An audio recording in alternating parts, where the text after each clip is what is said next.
Bonjour à tous et bon confinement. Alors cette chronique s'adresse surtout à tous ceux à qui le confinement ne réussit pas trop justement. Ceux qui trouvent que leur vie est nulle actuellement, qui n'arrivent plus à s'aimer tellement ils ne font que glandouiller toute la journée. Alors rassurez-vous, du calme, je vais vous parler d'un animal dont la vie est plus nulle que la vôtre. Enfin normalement. L'acarien de l'espèce Acarophénax triboli. Accrochez-vous, c'est dingue. Le Acarophénax triboli est moche. Déjà, il a une vieille gueule ridée, 8 pattes potelées, il n'a pas d'yeux. Son visage ressemble en fait à 2 pénis flacides et flétris collés l'un contre l'autre. On dirait globalement une vieille crotte, voilà, avec quelques poils.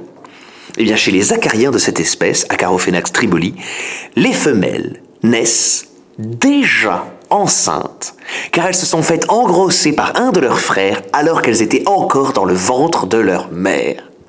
Oui, vous avez bien entendu, dans ce monde merveilleux des gros acariens dégueulasses, le mâle, une fois suffisamment formé dans le ventre de sa mère, va chercher à féconder un maximum de ses sœurs. Et là où la vie est vraiment une pute avec ces acariens, c'est que très peu de temps après avoir copulé avec ses sœurs, et donc avant que l'accouchement ait lieu, le mâle meurt.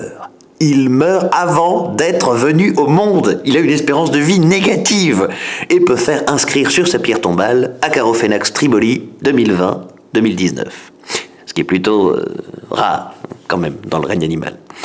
Mais celles qui ont vraiment une vie plus nulle que la vôtre, ce sont bien les femelles Acarophénax. Car toutes ces jeunes nymphes fraîchement violées vont grandir dans le ventre de leur mère, la faire gonfler jusqu'à la faire éclater. Oh, c'est vraiment le plus beau jour de ma vie. Les jeunes femelles, enfin nées, vont pouvoir tranquillement ramper hors des restes de leur mère et vont ensuite gonfler et éclater à leur tour, libérant une nouvelle progéniture incestueuse, et ainsi de suite. Voilà. Donc, quand ça ne va pas fort, pensez que vous auriez pu être violé par le fœtus de votre frère, buter votre mère en couche et finir explosé de l'intérieur façon alien. Votre vie n'est pas nulle. Enfin, en tout cas, ça pourrait être nettement pire. Voilà, après, je rappelle que tout ce que je viens de dire, là, c'est juste, finalement, le point de vue d'un humain sur un animal très différent de lui, au fond. Hein.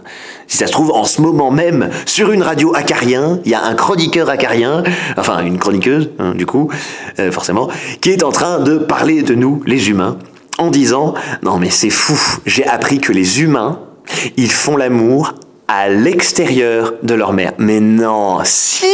Et à des gens qui sont même pas de leur famille.